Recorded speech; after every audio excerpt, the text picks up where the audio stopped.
Saya dulu pernah terpapar dengan ajaran-ajaran Ma'lim fil Thoriq ini. Saya meyakini bahwa kalau Islam ingin berjaya, maka Islam harus tegak secara politik. Itu keyakinan saya dulu. Kalau lihat Gus Dur di TV, saya matikan TV-nya. Ini antek Yahudi ini. Saya dulu begitu. Ketika ada orang-orang Islam yang moderat, wah saya matikan TV-nya. Cak Nur apalagi, paling saya benci itu. Nurholis Majid, Allah yarham. Buya Syafi'i Ma'arif, saya ganti channelnya, saya mending nonton yang lain. Itu dulu saya seperti itu. Tapi kemudian saya berusaha mempelajari semuanya. Saya baca buku kanan, buku kiri, buku tengah, saya baca semua. Das Kapital saya habiskan. Letat de Revolution saya habiskan. Ma'lim fil Thoriq, Jahilatul Qarnin Istrid, saya baca semua. Hingga akhirnya apa? Kepala saya menjadi melting pot dari kesadaran-kesadaran kognitif bahwa manusia dan takdir-takdir keimanannya ini selalu berbeda. Kalau saya lahir di Meksiko, saya pastikan 1000% saya Katolik. Saya tidak bisa nantang soal hidayah. Ini benar-benar prerogatifnya Allah. Tapi kalau saya lahir di Argentina, saya Katolik deh. Lalu kemudian dengan takdir-takdir kelahiran itu, apakah kita kemudian seolah-olah, oh karena saya Islam, sejak lahir saya Islam, maka saya yang akan paling menghuni surga. Kalau orang yang berbeda dengan saya pasti masuk neraka. Selalu punya niatan-niatan seperti itu. Demikian juga dengan orang yang Kristen. Kalau kalian mau percaya, orang yang Katolik juga begitu kok. Inilah konsep-konsep dasar keyakinan itu. Lalu, apakah saya menganggap semua agama benar? Bukan itu konsepnya. Setiap orang yang memeluk agama pasti menganggap keyakinannya paling benar. Persoalannya, apakah dengan menganggap keyakinan saya yang paling benar, apakah saya harus menyalah-nyalahkan keyakinan orang lain? Kan nggak harus.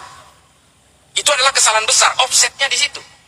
Dengan mengatakan istri saya cantik, saya tidak harus mengatakan istri orang lain jelek kok. Ini loh analoginya. Maka kemudian Habib Ali Al-Jufri membuat sebuah buku, judulnya Al-Insaniyah Qabla Tadayyun. Mengenal kemanusiaan lebih dulu sebelum mengenal agama. Karena apa? Kelahiran kita dan konsep-konsep keimanan ini berbanding linier. Kita beragama Islam karena lahir dari negara dengan mayoritas Islam dan dari orang tua beragama Islam. Kalau kita ini lahir di negara-negara dengan beragama Hindu misalnya, di India, kita lahir di Jammu misalnya, bisa jadi kita ini Hindu. Atau lahir di Bali, bisa jadi Hindu. Sementara kita tidak pernah ditawarkan mau lahir dari orang tua beragama apa. Tiba-tiba kita lahir brojol Islam, ikut keimanan orang tua, lalu I'm the man, I'm the holder of universe. Ini loh penyakit-penyakit orang yang kemudian menghegemoni keimanan bahwa dia itu adalah pemegang kebenaran tunggal. Makanya kalau kita ingat tulisannya Thomas Aquinas dalam Summa Theologica, saya paling memegang ini. Meskipun Santo Thomas Aquinas ini adalah seorang Katolik, bukunya itu saya habiskan. Saya itu pembaca buku deh. Ya saya nggak jumawa ya. Saya itu 1000 halaman rata-rata per bulan. Saya baca buku itu. Makanya saya merasa I'm feeling free.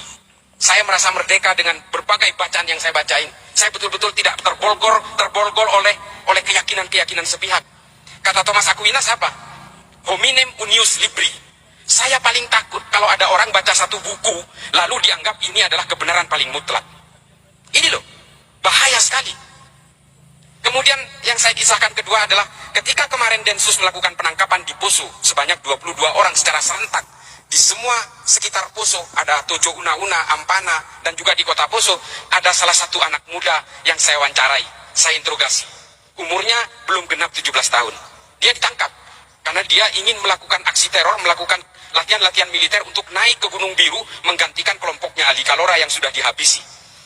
Nah, dari hasil interogasi itu adalah dia ini siswa SMA 1 Poso, akademisnya bagus, nilainya bagus, punya kecerdasan. Lalu dia keluar dari sekolah itu, dia berhenti. Karena apa? Dia mendapatkan pemahaman bahwa sekolah ini dibangun oleh negara Togut dengan biaya-biaya dari uang riba. Coba. Ini semua adalah negara riba karena ada kelindan perbankan di sini. Coba bayangin tuh. Ini kasus yang pertama. Kasus yang kedua, ada seorang mahasiswi Gunadarma yang dia meyakini bahwa karena bank itu adalah riba, lalu semua ini menjadi riba, termasuk jalan aspal yang melibatkan bank, gaji pegawai negeri yang melibatkan bank, sehingga menurut dia KTP pun itu adalah benda haram. Sehingga apa? Dia merasa mengalami keterjepitan sosial, lalu dia nyerbu ke Mabes Polri, bawa airsoft gun, dia bunuh diri di situ, minta ditembak. Namanya Zakiyah Aini, tahun 2020. Temuan-temuan seperti ini kemudian saya mengambil kesimpulan adalah bahwa paham-paham yang seperti ini pada akhirnya memberikan kita kepada dua pilihan. Either kita menjadi orang munafik atau menjadi kita manusia-manusia yang sempit. Ini waktunya. Ya, ini kesimpulan saya. Kesimpulan saya itu pada akhirnya adalah kita betul-betul harus mempelajari agama itu secara komprehensif. Kalau kita mengharamkan bank, jangan naik pesawat, siapapun. Tidak ada maskapai penerbangan yang membeli lunas pesawat itu. Semuanya nyicil, pakai bunga deh. Jangan naik haji, naik pesawat. Jalan kaki aja. Janganlah kita jadi orang yang hipokrit, yang munafik, mengharamkan sumbernya dari hulu sampai hilirnya kemudian merasa dihalalkan. Ini jangan sampai seperti itu. Konsep usul fikih itu adalah tabiun. Kalau di atasnya haram, di hilirnya pasti haram. Kalau di atasnya halal, di bawahnya belum tentu halal, bisa jadi haram. Legen, tua, cuka. Halal, haram, halal. Tapi kalau di atasnya haram, ke bawahnya haram semua. Bir sepakat, kita haramkan. Bir ya.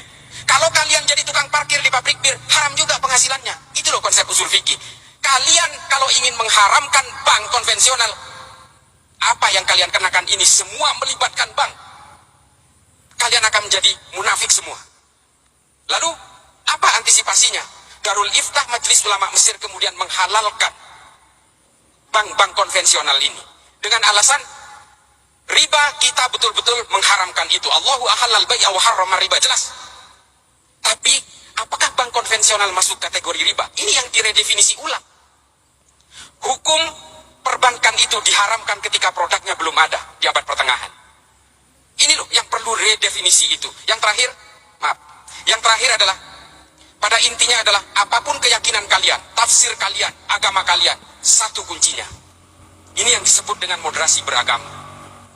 Kalau kalian meyakini bahwa Tuhan itu satu, yang Islam nih, yang Islam.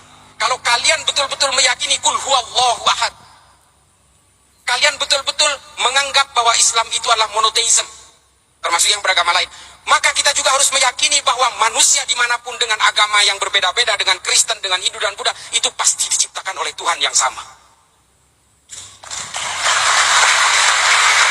Ini tolong kalian rekam. Kalau kalian ini diciptakan oleh Tuhan yang sama, lalu untuk apa kalian itu bertikai dengan keyakinan dan keimanan itu? Itu loh kuncinya. Itu yang disebut moderasi beragama.